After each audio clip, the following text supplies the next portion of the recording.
পরিশ্রম করতে হবে, পরিশ্রমের কোনো বিকল্প নেই। There is no alternative way to struggle. Struggle তোমাকে করতেই হবে।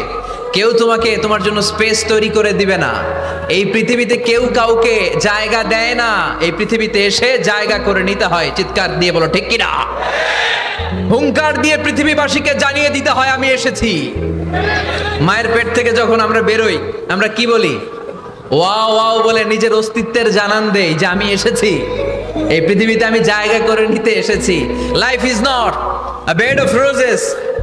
এই পৃথিবী ফুলের বিছানো সজ্জা নয়। এখানে কষ্ট করতে হবে, পরিশ্রম করতে হবে, ঘাম ঝরাতে হবে।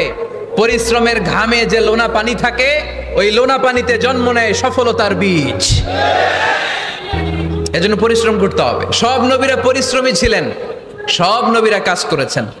সূরা জুমার এই 10 নম্বর আয়াতে আল্লাহ তাআলা আমাদেরকে মোটিভেট করে শিখাতে চেয়েছেন যে স্বাবলম্বী হও, নিজের পায়ে দাঁড়াও, কাজের সময়ে কাজ, নামাজের সময়ে নামাজ।